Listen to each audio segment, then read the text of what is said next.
ঊনবিংশ শতাব্দীর ফিজিক্সের সেই পরীক্ষা যা ভিত নড়িয়ে দিয়েছিল আধুনিক বিজ্ঞানের। 1801 সালে থমাস ইয়ং যখন দুটি সমান্তরাল স্লিটের মধ্য দিয়ে আলো প্রবাহিত করেন, তখন পদার্থবিজ্ঞানের ইতিহাস চিরতরে বদলে যায়। আলো যদি কেবল ধ্রুপদী কণা বা পার্টিকেল হতো, তবে স্লিটের ঠিক পেছনের পর্দায় দুটি সোজা উজ্জ্বল রেখা পাওয়ার কথা ছিল। কিন্তু বাস্তবে স্লিটের মধ্য দিয়ে নির্গত আলোর তরঙ্গগুলি একটি অপরটির ওপর আপতিত হয় এবং পর্দায় পরপর উজ্জ্বল ও অন্ধকার ব্যান্ড বা ইন্টারফারেন্স প্যাটার্ন ফুটে ওঠে। আলো তরঙ্গ রূপে আচরণ করে বলেই স্লিটের মধ্য দিয়ে যাওয়ার সময় আলোর তরঙ্গমুখ বেঁকে যায় এবং নিজের সাথে নিজেই ইন্টারফারেন্স ঘটায়।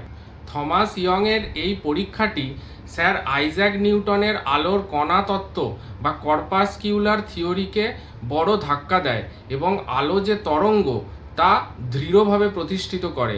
কিন্তু ক্লাসিক্যাল পদার্থবিজ্ঞানের আসল সংকট দেখা দেয় 20 শতকে, যখন বিজ্ঞানীরা আলো ছাড়াও পদার্থের কণা যেমন একটি একটি করে ইলেকট্রন ডবল স্লিটের মধ্য দিয়ে নিক্ষেপ করে পরীক্ষাটি পুনরায় করেন।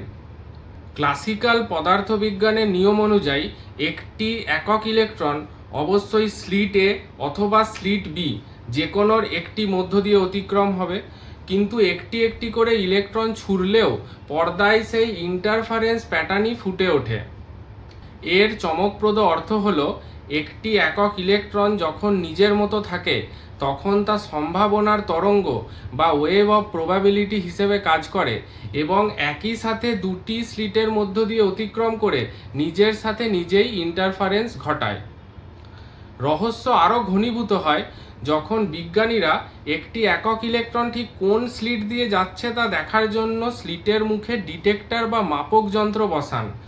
ইলেকট্রনের পথ পর্যবেক্ষণ করার সাথে সাথেই ইন্টারফারেন্স প্যাটার্নটি অদৃশ্য হয়ে যায়।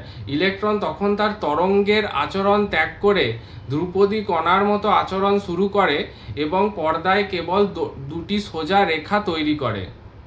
এই পরীক্ষাটি কোয়ান্টাম জগতের দুটি মৌলিক নীতি সামনে নিয়ে আসে। এক, ওয়েভ ফাংশন ডুয়ালিটি। ইলেকট্রন বা ফোটনের মতো কণাগুলি কেবল কণা বা কেবল তরঙ্গ নয়, আমরা কিভাবে তাদের পরিমাপ বা পর্যবেক্ষণ করছি তার উপর নির্ভর করে তারা উভয়ের আচরণই প্রদর্শন করতে পারে। দ্বিতীয় হচ্ছে ওয়েভ ফাংশন কোল্যাপস। কোয়ান্টাম জগতের গাণিতিক বিবরণ হলো ওয়েভ ফাংশন, যার মধ্যে সমস্ত সম্ভাবনার কথা বলা হয়েছে, কিন্তু একে পর্যবেক্ষণ করার সাথে সাথেই সেই ওয়েভ ফাংশন ভেঙে পড়ে একটি নির্দিষ্ট বাস্তবতায় রূপ নেয়। মহাবিশ্ব শক্ত বস্তুনিষ্ঠ গোলকের সমাহার নয়, এটি একটি পর্যবেক্ষণের ওপর নির্ভরশীল সম্ভাবনার জাল। এই উপলব্ধি কোয়ান্টাম পদার্থবিজ্ঞানের পথিকৃৎ যেমন এরউইন স্ক্রডিঞ্জার, নিলস বোর এবং ওয়ার্নার হেজেনবার্গকে বেদান্ত ভাবধারা দর্শনের খুব কাছাকাছি নিয়ে এসেছিল। ক্লাসিক্যাল পদার্থবিজ্ঞানে জগৎকে স্পষ্ট দুটি ভাগে ভাগ করা হয়, বাইরের বস্তুনিষ্ঠ জগৎ এবং ভেতরের বিষয়ী বা পর্যবেক্ষক। এই পরীক্ষাটি এই বিভাজনকে ভেঙে দেয়। এখানে পর্যবেক্ষক এবং পর্যবেক্ষিত বিষয় একে অপরের সাথে অবিচ্ছেদ্যভাবে যুক্ত। পর্যবেক্ষণ না করা পর্যন্ত বাস্তবতা কেবল সম্ভাবনার তরঙ্গ হিসেবেই অবস্থান করে।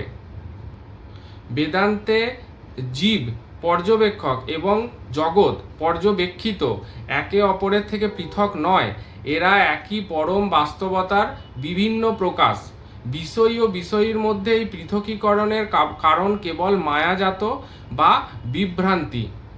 কোয়ান্টাম জগতে একটি একক ইলেকট্রন নির্দিষ্ট কোনো বিন্দুতে অবস্থান করে না, এটি সম্ভাবনার তরঙ্গ রূপে সর্বত্র বিচরণ করে। একে পর্যবেক্ষণ করলেই কেবল এটি একটি নির্দিষ্ট বাস্তবতায় রূপ নেয়। বেদান্তে এই প্রপঞ্চময় জগৎকে মায়া বলা হয়েছে, যা সম্পূর্ণ সত্যও নয় আবার সম্পূর্ণ অসত্যও নয়। কোয়ান্টাম ওয়েভ ফাংশনের মতোই মায়া হলো একটি সম্ভাবনার অবস্থা। মন ও ইন্দ্রিয়ের সীমাবদ্ধতার মাধ্যমে আমরা যখন একে প্রত্যক্ষ করি, কেবল তখনই এটি একটি পৃথক কঠিন বস্তুগত বাস্তবতা হিসাবে নিজেকে আত্মপ্রকাশ করে। বস্তুগত জগৎ যদি পর্যবেক্ষণের ফলে অসীম সম্ভাবনার তরঙ্গ থেকে একটি নির্দিষ্ট বাস্তব রূপ পরিগ্রহ করে, তবে অস্তিত্বের মূল ভিত্তি কি? বেদান্ত দর্শন বলছে অস্তিত্বের মূল ভিত্তি হলো ব্রহ্ম, যা শুদ্ধ নিরুপাধিক চেতনা বা সচ্চিদানন্দ। মণ্ডুক্য উপনিষদে তুরীয় বা চতুর্থ অবস্থার কথা বলা হয়েছে, যা জাগ্রত, স্বপ্ন এবং সুষুপ্তি এই তিন অবস্থারই মূল ভিত্তি। কোয়ান্টাম ফিজিক্সে পর্যবেক্ষকের ভূমিকার প্রয়োজনীয়তা এই দর্শনের সাথেই সামঞ্জস্যপূর্ণ।